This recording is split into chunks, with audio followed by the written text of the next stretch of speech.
Good morning and welcome to Path of Evolution. Bhagavad Gita અધ્યાય 5 કર્મ સંન્યાસ યોગ.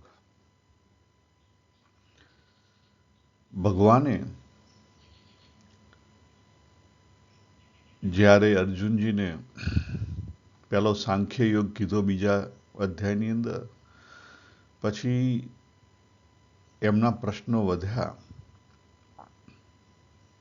કારણ કે બીજા અધ્યાયના 7મા શ્લોકમાં એમણે પોતે જિજ્ઞાસા બતાવી, ઈચ્છા બતાવી કે ભગવાન મને કંઈ સમજાતું નથી, તમે મારા માટે જે અનુકૂળ હોય એ તમે કહો. અને ભગવાને ત્યાં પછી સાંખ્ય યોગ બતાવ્યો, કહેતા જ્ઞાન યોગ બતાવ્યો. સાંખ્ય જ્ઞાન યોગ, સાંખ્યનું જ્ઞાન આપ્યું. પછી ત્રીજા અધ્યાયના બીજા શ્લોકમાં અર્જુનજીએ ફરી ચાલુ કર્યું કે ભગવાન આટલું બધું જ્ઞાન સારું છે તો તમે મને કર્મ શા માટે કરાવો છો? બરાબર.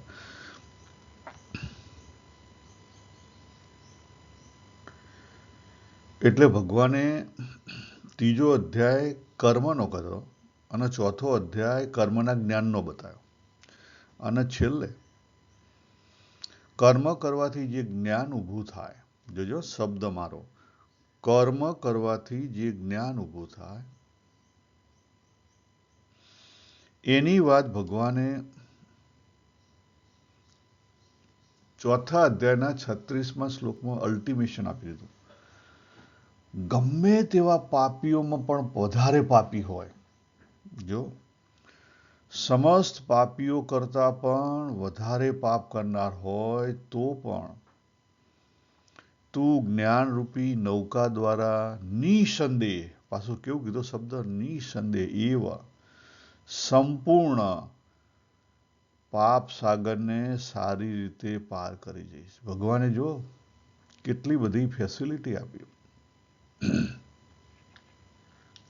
બે જગ્યાએ ભગવાને અલ્ટિમેશન આપેલું છે કે જ્યારે જ્ઞાન થાય, પણ કયું જ્ઞાન થાય? સ્વરૂપનું જ્ઞાન, બીજા શબ્દોમાં કહીએ તો પરાજ્ઞાન. જ્યારે પરાજ્ઞાન થાય, સ્વરૂપનું જ્ઞાન થાય, માર્ગ તમે ગમે તે પકડો, આ બધા કેવા છે? રસ્તા છે, અનેક રસ્તા છે. અને રસ્તો કેવો હોય? રસ્તો સાધકની રસ રૂચિના અંગ મુજબનો હોય. જો આપણે જોયું, અર્જુનજીએ એમની જિજ્ઞાસા બતાવી. જિજ્ઞાસા બતાવીનો અર્થ શું થયો? એમની ઈચ્છા છે, કંઈક કરવું છે તો ઈચ્છા છે થોડી ઘણી, પણ એ ઈચ્છાની અંદર શું છે? પાવર નથી. ઈચ્છા તો છે પણ પાવર નથી. જીવ પાસે એટલું બળ નથી કે ઈચ્છાને એ મૂકી શકે. અત્યારે 5મા અધ્યાયમાં પણ એ જ વાત કરે છે કે ભગવાન, એમની સ્થિતિ અર્જુનજીની કેવી છે? ડામાડોળ. મેન્ટલ સ્થિતિ કેવી છે? ડામાડોળ. 5મા અધ્યાયના પહેલા શ્લોકમાં એ જ વાત કરે છે કે ભગવાન, આ તમે ઘડીકમાં કર્મની વાત કરો છો, ઘડીકમાં જ્ઞાનની વાત કરો છો, કંઈક એક વાત કરો તો કંઈક મને અનુકૂળ આવે. હવે જો એમની બીજી ઈચ્છા કઈ હતી એ પણ જોઈ લઈએ. આપણે અનેક ઈચ્છાઓની અંદર વેચાઈ ગયેલા છીએ, સંશયો છે. આ તો કરવું છે પણ આ ના, આ મારાથી છોડવું નથી. ખ્યાલ આવે? બે હાથમાં લાડવા જોઈએ છે. અર્જુનજીની ઈચ્છા અથવા દાનત કેવી હતી? આમ સામાન્ય રીતે કહીએ તો ખારા ટોપરા જેવી હતી. જો એમણે આગળ વાત કરી, પહેલા અધ્યાયના 32મા શ્લોકથી લઈ અને બીજા અધ્યાયના 8મા શ્લોક સુધીમાં અર્જુનજીએ શું વાત કરી?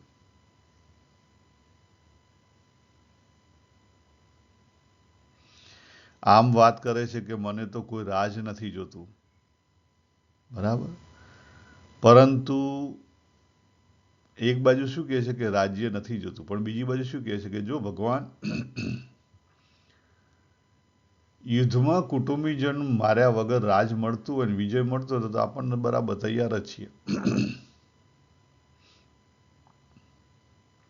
પછી બીજા અધ્યાયના 5મા શ્લોકમાં કેવી વાત કરે છે કે આ બધા જે સંબંધી છે, ગુરુજન છે, એ બધાને માર્યા વગર જો રાજ મળતું હોય તો આપણે તૈયાર જ છીએ.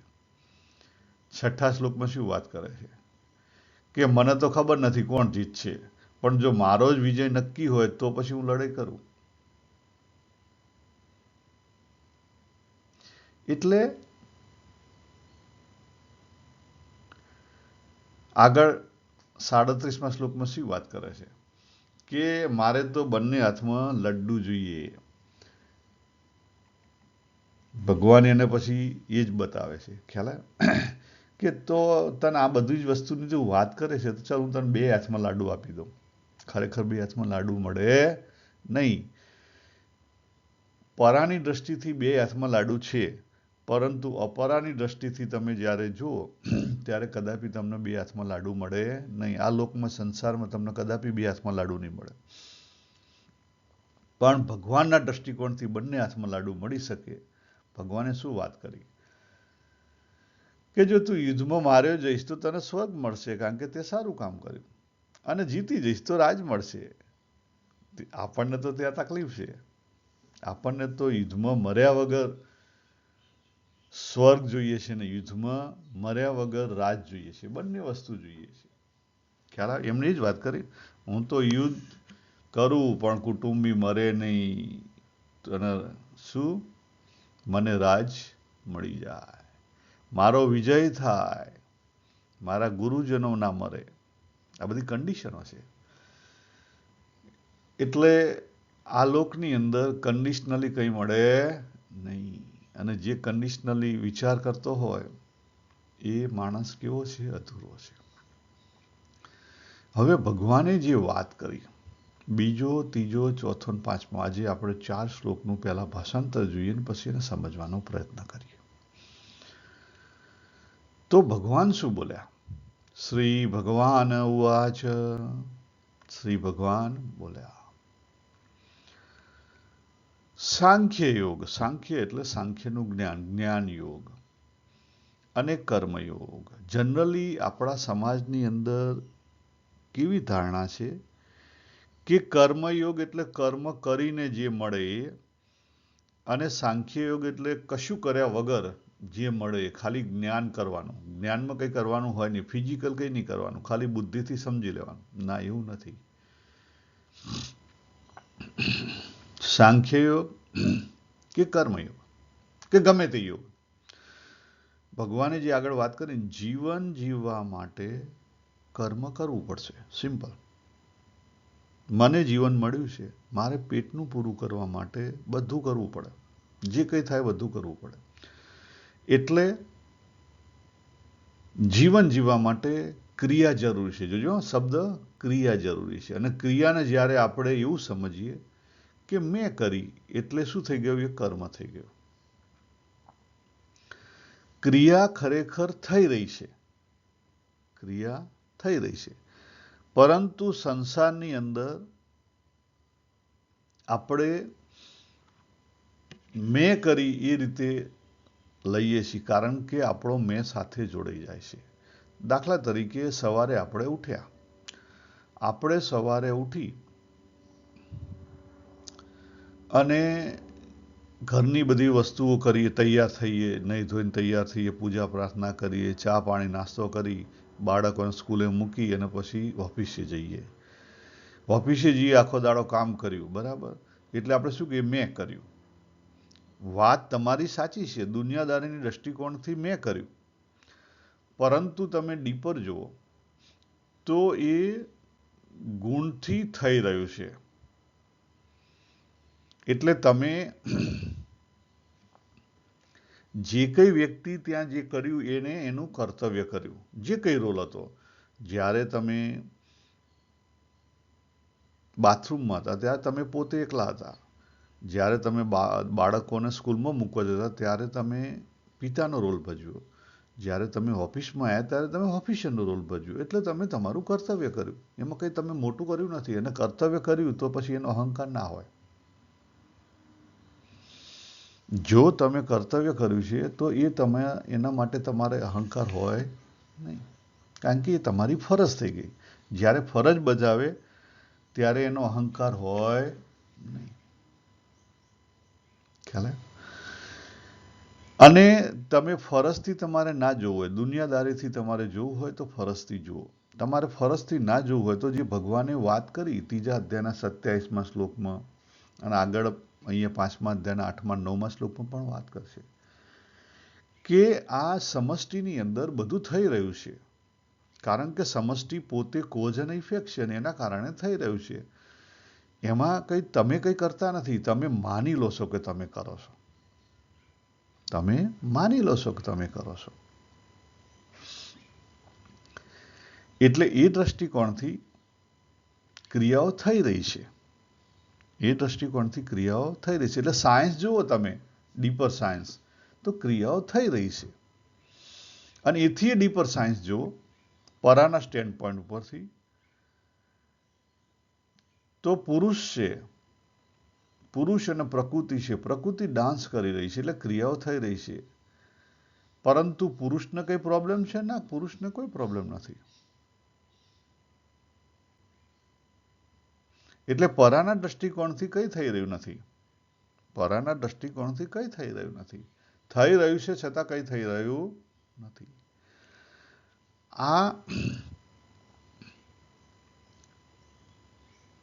આ જગ્યાએ આપણે આપણા પોતાના સ્વરૂપમાં પહોંચવું હોય તો પરામાં પહોંચવું પડે. આપણી જ એનર્જી રેલાઈ રહી છે, યસ રેલાઈ રહી છે, પણ એ મારી એનર્જી છે, હું નથી. શું છે? મારી એનર્જી છે, હું નથી. આપણે મોટો જલસો ઊભો કર્યો હોય અને એમાં પછી બધી વસ્તુઓ આપણે બધાના કોન્ટ્રાક્ટ આપ્યા હોય ને બધી વસ્તુઓ આવી જાય ને બધા જે ગેસ્ટ હોય એના બરાબર સરભરા થાય, એટલે આપણે શું કહીએ કે આ ભાઈએ તો પૈસા પાણીની માફક રેલાયા. ખ્યાલ આવે? એટલે આપણી જ એનર્જી રેલાણી છે. અને દરેક કાર્યની અંદર, દરેક કર્મની અંદર, દરેક ક્રિયાની અંદર આપણી જ એનર્જી રેલાય છે. મારી જ એનર્જી મારી ક્રિયાઓમાં રેલાય છે, પરંતુ એ મારી એનર્જી છે, હું નથી. જેમ પૈસા રેલાય અને લગ્નનો મોટો જલસો થાય, એમ એનર્જી રેલાય છે, હું નથી. એટલે સમજી ગયા? એનર્જીના દ્રષ્ટિકોણથી કોઝ અને ઇફેક્ટ છે. મારા પોતાના દ્રષ્ટિકોણથી કંઈ નથી, હું નથી.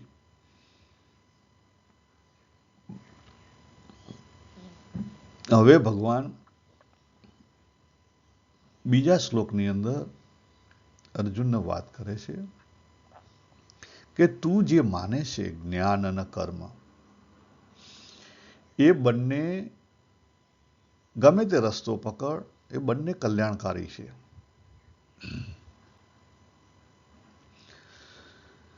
પરંતુ એ બંનેમાં શું કહે છે ભગવાન? જ્ઞાન યોગ કરતા કર્મયોગ સાધન કરવામાં સુગમ હોવાથી શ્રેષ્ઠ છે. જો આપણે ત્યાં બહુ જ ખોટી ધારણા હોય છે. હું હમણાં અમારા એક મિત્ર ઇન્વિટેશન આપ્યું હતું, એટલે એમના 2 એક ફંક્શનમાં ગયો હતો. ત્યાં ઇસ્કોનનું ફંક્શન હતું.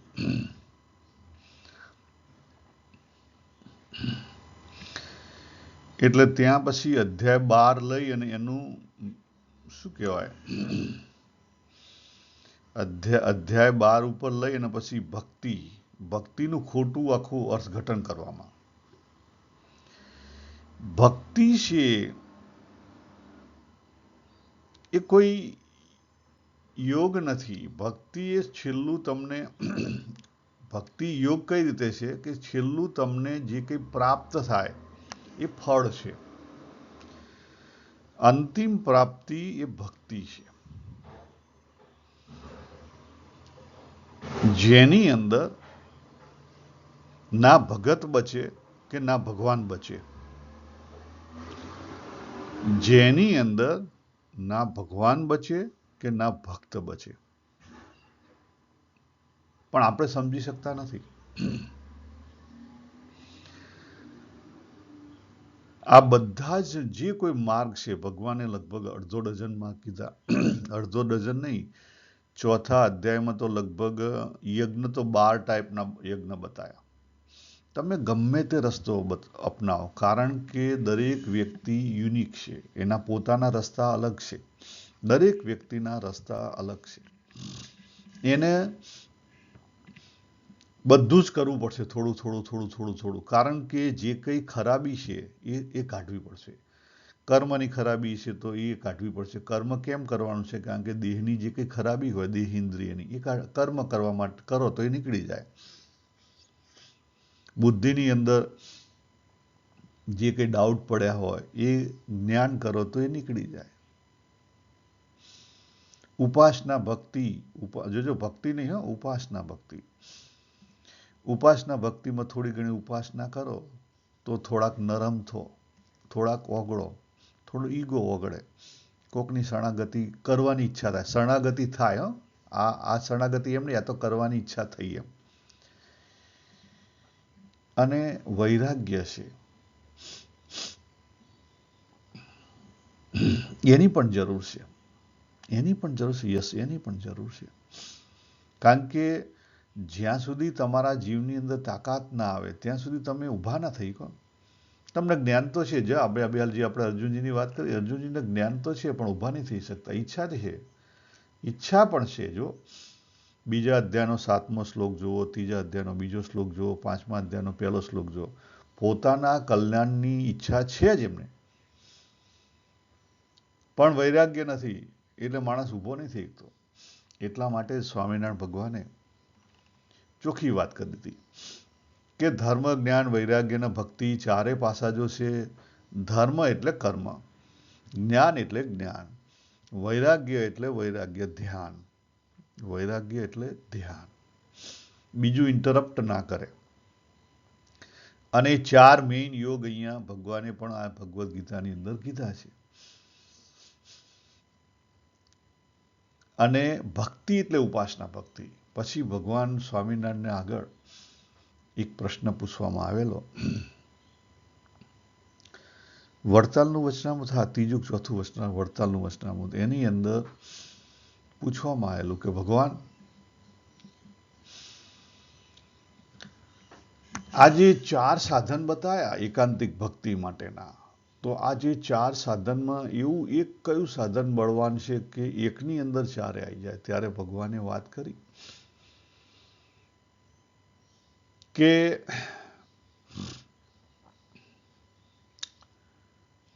જો તમારી અંદર અતિશય, સ્પેશિયલ શબ્દ વાપર્યો, અતિશય ભક્તિ હોય, એટલે અતિશય ઉપાસના ભક્તિ હોય, પણ એ અતિશય થઈ ગઈ તો એ શું થઈ ગઈ? ઉપાસના ભક્તિથી પર થઈ ગઈ. તો બીજા 3 છે એની અંદર આવી ગયા. દાખલા તરીકે મીરાબાઈ. મીરાબાઈની અંદર આપણે એમને મળ્યા તો નથી, પરંતુ જે પ્રમાણે એમની વાતો થઈ છે, જે પ્રમાણે એમના સ્ક્રીન પર જે પેલા પિક્ચરો બનાવવામાં આવેલા છે, ઉપરથી આપણને દેખાઈ આવે મીરાબાઈ ને ચૈતન્ય મહાપ્રભુ, નરસિંહ મહેતા. આ લોકોમાં શું હતું? ઉપાસના ભક્તિ, પણ ભક્તિ માર્ગની અતિ હતી, એટલે ઉપાસના ભક્તિથી પર થઈ ગયા. જો નરસિંહ મહેતા, એ એમના જે બ્રાહ્મણના, એમના જે કંઈ એમના સમાજના જે રૂલ્સ અને રેગ્યુલેશન હતા એટલામાં અટકી ના રહે, એથી પર જતા રહ્યા. ઉપાસના ભક્તિથી પર જતા રહ્યા, અતિ ભક્તિમાં જતા રહ્યા. ખ્યાલ આવે? એટલે એકની અંદર બધું આવી ગયું. ઓલવેજ તમને આજે રહસ્યની વાત કરું તો ઓલવેજ પહેલી કામના હોય. કામનાની અંદર આસક્તિ, રાગ હોય. એ રાગની અંદર થોડો ઘણો પ્રેમ હોય, કારણ કે રાગ જ્યારે કન્ડિશનલ છે, પ્રેમ જ્યારે કન્ડિશનલ છે ત્યારે રાગ છે. પછી એ કામનાનું મહત્વ ઓછું થાય અને જે રાગ છે, પ્રેમ છે, એનું મહત્વ વધે ત્યારે એ પ્રેમમાં કન્વર્ટ થાય અને એ પ્રેમ અનકન્ડિશનલ થઈ જાય ત્યારે ભક્તિમાં કન્વર્ટ થાય. યાદ રાખો, પ્રેમ એટલે એક્સેપ્ટન્સ. આપણી તકલીફ શું થાય છે કે આપણે જ્ઞાન યોગ લઈએ ને એટલે આપણે બુદ્ધિથી માત્ર વિચારીએ એટલે આપણે શુષ્ક થઈ જઈએ છીએ. આ આપણી ખામી છે, આપણી સાધનાની ખામી, બીજી કોઈ ખામી નથી.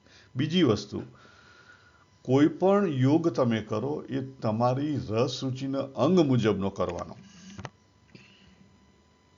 રસ રુચિના અંગ મુજબનો એટલે આપણી અંદર રહેલી જે એનર્જી છે, એ જે અધૂરી એનર્જી છે એ પૂર્ણ થાય.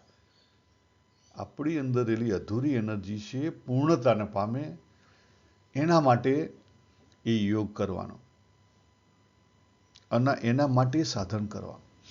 એના માટે નહીં કરો તો મુશ્કેલી ઊભી થશે. આપણે હવે ભાષાંતર પહેલું જોઈએ. એટલે ભગવાને કહી દીધું કે બંને કેવા છે? કલ્યાણ કરનાર છે. પરંતુ કર્મનો જે રસ્તો છે એ સાધન એની અંદર ઈજી છે, એમાં કશું જ કરવાનું નથી. કર્મમાં કંઈ કરવાનું નથી, ખાલી ધ્યાન રાખવાનું છે. શું કરવાનું છે? ધ્યાન રાખવાનું છે. જે જીવન જીવીએ એની અંદર ધ્યાન રાખવાનું છે. તમારે કોઈ બુકની પણ જરૂર નથી, કશાની જરૂર નથી. તમે ભણેલા હો, ના ભણેલા હોય, કોઈ પ્રોબ્લેમ નહીં. તમે તમારું જે કર્તવ્ય કરો એ કર્તવ્યની અંદર માત્ર ધીરે ધીરે ધીરે કર્તવ્ય ઉપર ફોકસ કરો અને ધ્યાન આપો તો ધીરે ધીરે ધીરે ધીરે ધીરે તમારું ભોક્તૃત્વ અને કર્તૃત્વ બંને ટળી જાય. બંને ટળી જાય. એ જે રાગ છે એ રાગ ધીરે ધીરે ધીરે ઘસાઈ જાય. હું તમને આનો બહુ સરસ એક નાનો એક્ઝામ્પલ આપીશ.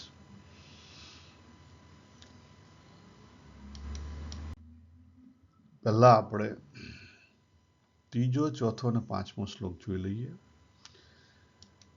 ત્રીજા શ્લોકની અંદર ભગવાન કહે છે કે ભાઈ મેં આ જે કર્મ છે એ સાધનમાં સહેલો છે એટલા માટે એને શ્રેષ્ઠ કીધો છે.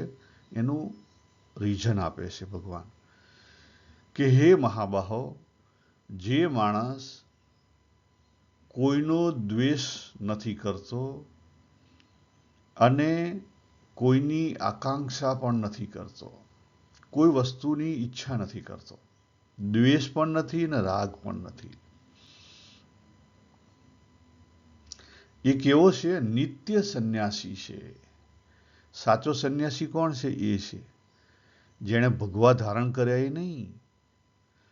જે માણસ કોઈનો રાગ અથવા દ્વેષ નથી કરતો એ માણસ સાચો સંન્યાસી છે.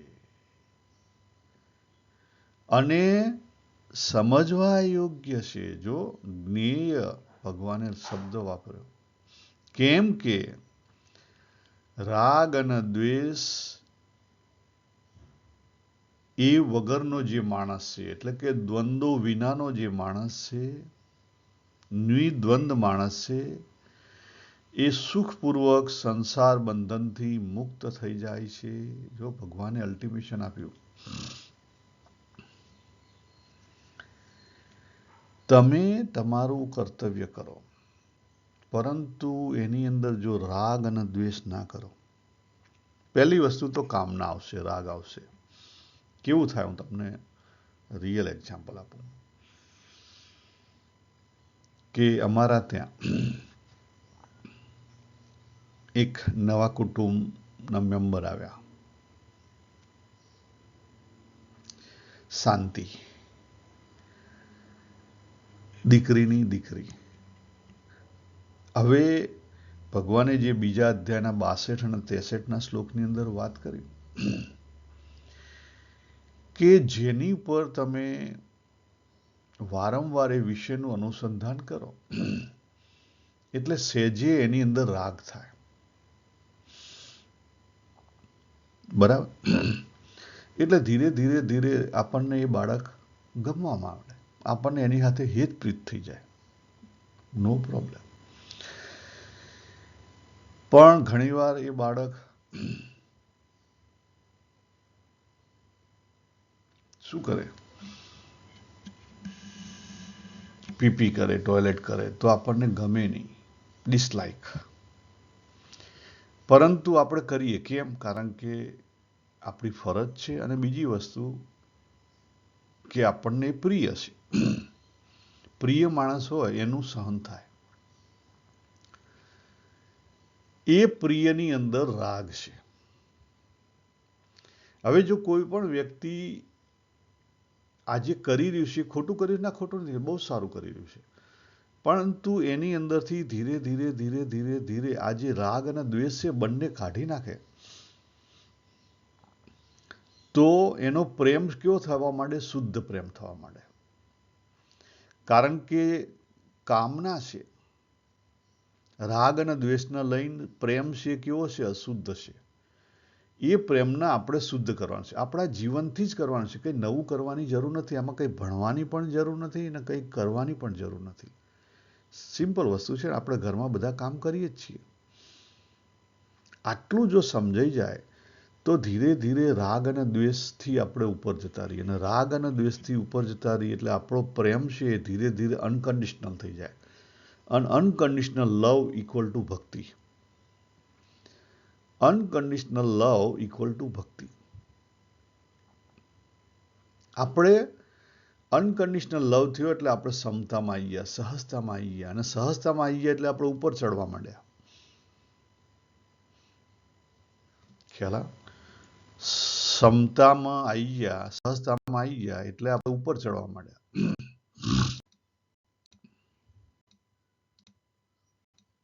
જો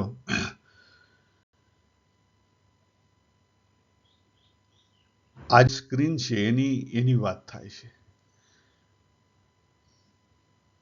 રાગ અને દ્વેષ ભલે શરૂઆતમાં રહ્યા તમારી જોડે, પહેલો દ્વેષ કાઢો, દ્વેષ ઇઝીલી નીકળી જશે. દ્વેષ ઇઝીલી નીકળી જશે. પહેલું પોતાના સંબંધીઓ ઉપર એપ્લાય કરો, પોતાની ગમતી બાબતો ઉપર એપ્લાય કરો. ઘણા સંબંધી ના ગમતા, ઘણાને રૂપિયા ગમતા, એસેટ ગમતા, જે ગમતું હોય. કારણ કે અહીંયા આપણે બતાવેલા છે સૌથી નીચલું લેવલ છે એ ઓબ્જેક્ટ લેવલ છે. એટલે ઘણાને રૂપિયામાં વધારે રસ, કોઈ પ્રોબ્લેમ નહીં. પણ એમાં પહેલો દ્વેષ કાઢો અને પછી રાગ કાઢો તો ઓટોમેટિકલી તમે નિર્દ્વંદ અવસ્થામાં આવી જશો. દ્વંદ રહિત જ્યારે બુદ્ધિ થાય ત્યારે બુદ્ધિ કામ કરી શકે, વિવેક પ્રકાશિત થઈ શકે. ભગવાન હવે ચોથા શ્લોકની અંદર શું વાત કરે છે? ભગવાન કહે છે કે આજે જ્ઞાનયુગ ને કર્મયુગની જે બધા વ્યાખ્યા કરવા બેઠા છે, હવે વ્યાખ્યાની હું તમને વ્યાખ્યાની વ્યાખ્યા કરું. વોટ ઇઝ કોલ્ડ વ્યાખ્યા? ભગવાન છે એને ખબર છે બધી, પરંતુ હું છું મને બધી ખબર નથી. એટલે જ્યારે જ્ઞાની માણસ અજ્ઞાની માણસ સાથે વાત કરે ત્યારે એ નીચે ઉતરીને વાત કરે. એ નીચે ઉતરીને વાત કરે એટલે એને જે કંઈ વસ્તુ કહેવી હોય ને એના દ્રષ્ટાંત આપવા પડે, એ બધી વસ્તુ કરવી પડે. દ્રષ્ટાંત કેવું હોય? ઓલવેઝ 100% સાચું ના હોય, અધૂરું હોય. એટલે જ્ઞાની માણસોએ ઘણી બધી વાતો કરી હોય, દ્રષ્ટાંતો આપ્યા હોય, એ બધા કેવા હોય? થોડા ઘણા અંશે અધૂરા હોય, 100% સાચા ના હોય. જ્યારે શબ્દ મોઢાથી બહાર નીકળે, પોતાનો અનુભવ બહાર નીકળે ત્યારે જેમ છે તેમ કહી ના શકાય. પહેલી વસ્તુ જેમ છે તેમ કહી ના શકાય. બીજી વસ્તુ એને સમજાવવા જઈએ એટલે જેમ છે તેમ સમજાઈ ના શકાય. એટલા માટે એની વ્યાખ્યા થાય એટલે લાંબુ કહેવું પડે. લાંબુ લાંબુ લાંબુ કહેવું પડે, અને એ પાછું 100% સાચું ના હોય, કારણ કે 100% એપ્લાય ના થાય. સાચું ના હોય એનો અર્થ શું છે? એપ્લાય ના થાય. દ્રષ્ટાંતો ઓલવેઝ અધૂરા હોય, અને એને જો જે કોઈ માણસ દ્રષ્ટાંતના જેમ છે તેમ 100% પકડી લે ને એના જેવો મૂર્ખો માણસ કોઈ નથી. આ બહુ જ અગત્યની બાબત છે તમારી સાધનાની અંદર. આપણે જ્યારે કોઈએ કીધેલા શબ્દોને પકડી લઈએ, અને શબ્દ પકડ્યા એટલે શું થઈ ગયા? ફોલોવર થઈ ગયા. ફોલોવર થઈ ગયા એટલે તમે બ્લાઇન્ડ થઈ ગયા, તમે ગયા. આ જન્મ તમારો અધૂરો રહી ગયો. ભગવાન અહીં એ વાત કરે છે કે જેની બાળક બુદ્ધિ છે, જેની બાળક બુદ્ધિ છે એ સાંખ્ય એટલે કે જ્ઞાન યોગ અને કર્મયોગને કેવા બતાવે છે? અલગ અલગ બતાવે છે. એ અલગ નથી, એ અલગ નથી. સિક્કાની બે બાજુ જ છે. ભગવાનને પહોંચવાના રસ્તા છે. તમે જે રસ્તો તમને અનુકૂળ હોય એ રસ્તેથી પહોંચો. તમારું જેવું સાધન હોય, દાખલા તરીકે અહીંથી મારે દીકરીના ઘેર જવું હોય, મારે ગાડી લઈને જવું હોય તો મારે સ્ટ્રીટવાળો રસ્તો પકડવો પડે, ગાડીવાળો રસ્તો. તો અને મારે સાયકલ લઈને જવું હોય કે ચાલતા જવું હોય તો વચલા રસ્તે થઈને હું જઈ શકું. વચ્ચે જે પાર્ક છે એની અંદર જે ફૂટપાથ છે એની ઉપર થઈને હું જઈ શકું. તો એ બહુ શોર્ટકટ છે. એટલે તમારું સાધન કેવું છે, તમારી રસ રુચિનો અંગ કેવો છે, એ મુજબ તમારા રસ્તા અલગ છે, પણ કેવું છે? ડેસ્ટિનેશન એક જ છે. અલગ ફળ આપનાર નથી.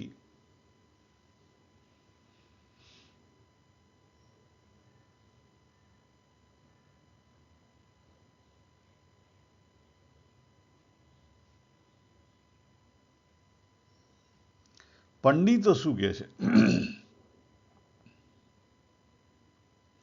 પંડિતો પણ આવી જ ભૂલ કરે છે. ન પંડિતા.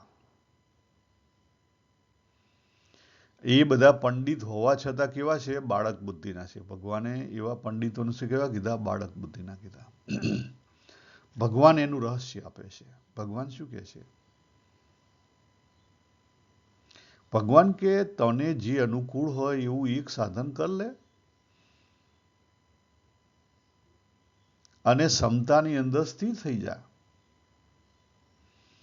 તે જે સાધન કર્યું છે એનું ફળ કેવું છે? એક જ છે, પરમાત્માની પ્રાપ્તિ છે, અલગ જ નથી.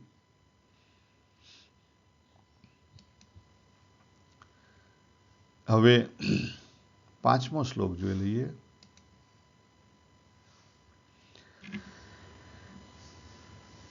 કે જ્ઞાન વડે જે તત્વ પ્રાપ્ત થાય છે, ભગવાન શું કહે? હવે તત્વની વાત કરે છે કે જ્ઞાનથી જે તત્વની પ્રાપ્તિ થાય છે, તત્વ એટલે છેલ્લું જે અનુભવ જ્ઞાન, કર્મ વડે પણ એની જ પ્રાપ્તિ થાય છે. એટલે જે માણસ સાંખ્ય યોગ કહેતા જ્ઞાન યોગ અને કર્મયોગને ફળ રૂપે એક જ જુએ છે, બંનેનું ફળ એક જ મળે છે, એ જુએ છે, એ યથાર્થ જુએ છે. યાદ રાખો, એનો અર્થ શું થયો? તમે ઇસ્કોનમાં જો એમ કહે કે ભક્તિ માર્ગ તમારો સાચો છે અને બીજા બધા ખોટા છે, અથવા બીજા માર્ગમાં જો અદ્વૈતમાં જો એમ કહો કે જ્ઞાન માર્ગ સાચો છે અને બીજા ખોટા છે, તો એ કેવા છે? મૂર્ખા માણસો છે. એ પંડિતો કેવા છે? બાળક બુદ્ધિના પંડિતો છે. હું નથી કહેતો, ભગવાન કહે છે.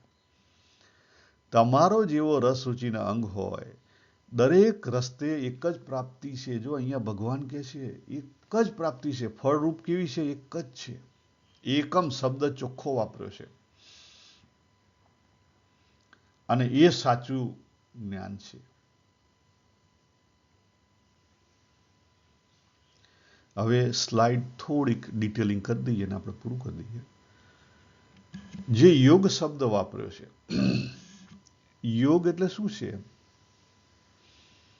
યોગ એટલે પરમાત્મા સાથે લીન થવું, યુનિયન થવું. યુનિયન થાય એટલે બેમાંથી એકે ના રહે. નદી સમુદ્રની અંદર ભળી જાય પછી તમે એને સમુદ્ર જ કહીએ, આપણે એને નદી તરીકે ઓળખી ના શકીએ. એટલે આપણે પણ પરમાત્માની અંદર ભળી જવાનું છે. એટલે આપણો ઈગો ઓગાળી દેવાનો છે. ટૂંકમાં કહેવાનું શું છે? આપણું અસ્તિત્વ ઓગાળી દેવાનું છે. ઈગો એટલે આપણું અસ્તિત્વ, એટલે દેહથી અસ્તિત્વ તો રહેશે, પરંતુ આપણો જે હુંકાર છે, કર્તૃત્વ, અભિમાન છે, એ ઓગાળી દેવાનું છે.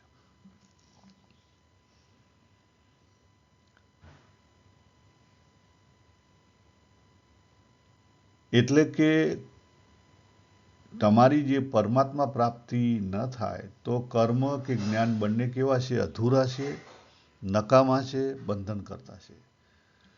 બંનેના મૂળની અંદર કર્મ છે અને જ્ઞાન પણ છે. યાદ રાખો, બંનેના મૂળની અંદર કર્મ પણ છે અને જ્ઞાન છે. કર્મને કર્મ કેમ કહેવામાં આવે છે? એટલા માટે જ કહેવામાં આવે છે કે એ વ્યક્તિ છે, એની બુદ્ધિ એટલી ડેવલપ થયેલી નથી કે જેથી કરીને એ તત્વની જ્ઞાનો સમજી શકે. મારા મધર છે, એ ભણેલા ગણેલા નથી, તો એમના માટે એ જે કંઈ કરી રહ્યા છે, એમને કંઈ નવું કરવાની જરૂર નથી. જે કંઈ કરી રહ્યા છે એની અંદરથી એ આ જગતનો સાર સમજી લે તો એ ઘણું છે. અને મને મારો રસ છે તત્વજ્ઞાનની અંદર, તો હું જ્ઞાનથી એ રસ સમજી લઉં તો ઘણું છે.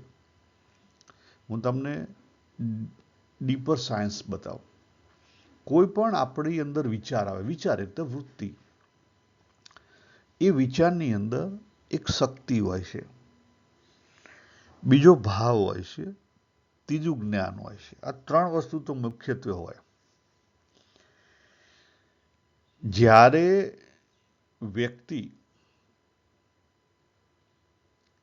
એને કર્મમાં વાપરે, એટલે શક્તિ કર્મ કર્યા વગર વપરાય નહીં. શક્તિનું એક્સપ્રેશન કેવી રીતે થાય? કર્મથી થાય.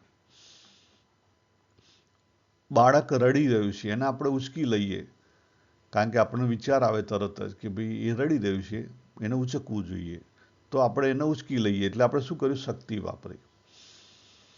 પછી આપણને આપણું બાળક છે એટલે એને પ્રેમ હોય, એની સાથે એટેચમેન્ટ હોય, રાગ હોય, એટલે તરત જ ભાવ ઊભો થયો.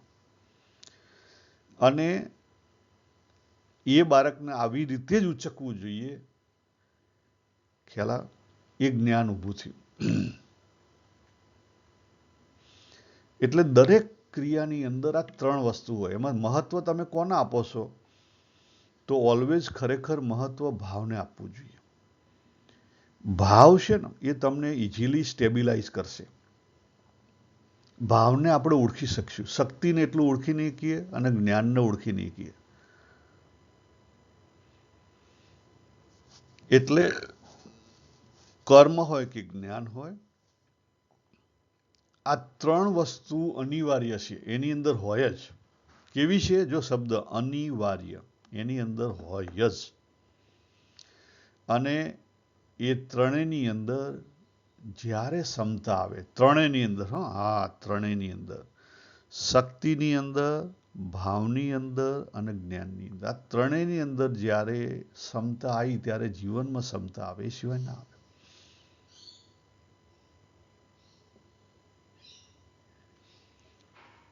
ભગવાને ત્રીજા શ્લોકની અંદર શું વાત કરી?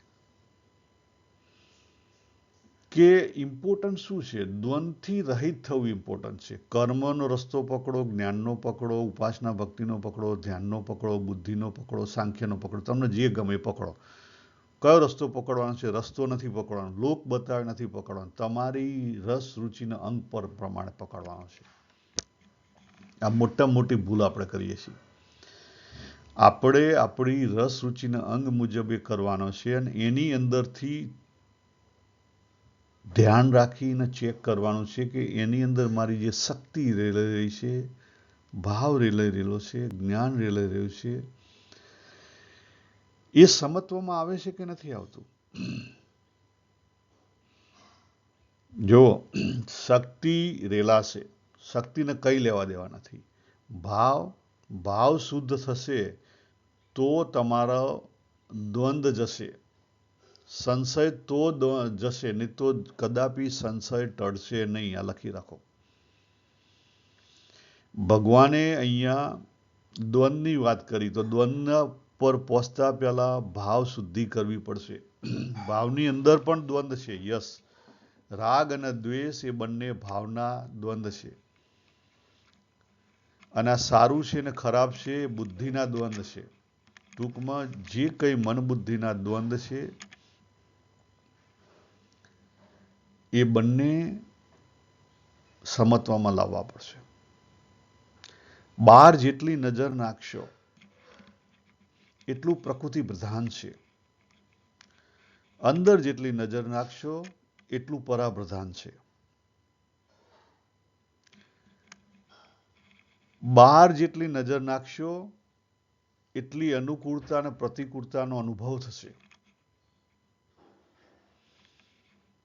જો બહુ શોર્ટમાં કહી દઉં, બહાર જેટલી નજર નાખશો એ પ્રકૃતિ પ્રધાન છે, અનુકૂળતા અને પ્રતિકૂળતા પ્રધાન છે, કામના પ્રધાન છે.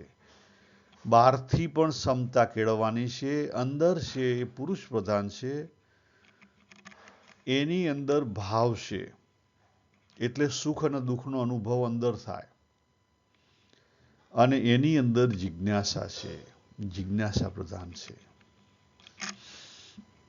એટલે બહારથી તમે આ વસ્તુનો અનુભવ કરો એટલે કર્મમાં આવ્યા, અંદરથી અનુભવ કરો જ્ઞાનમાં આવ્યા. ભેગું થાય બધું એટલે ધર્મ, જ્ઞાન, વૈરાગ્ય અને ભક્તિ ભેગી થાય ને પછી સમત્વ આવે. સમત્વ આવે એટલે આ બધાના અનુભવ ચાલુ થઈ જાય. રસ્તા દેખાય છે અલગ અલગ નથી. દરેક માણસ યુનિક છે. પોતાનો રસ્તો શોધી લો, અંતિમ તત્વની પ્રાપ્તિ એક જ થશે. તો આપણે અહીંયા પૂરું કરીએ. સર્વેને જય શ્રી કૃષ્ણ. હરિ ઓમ તત્સત.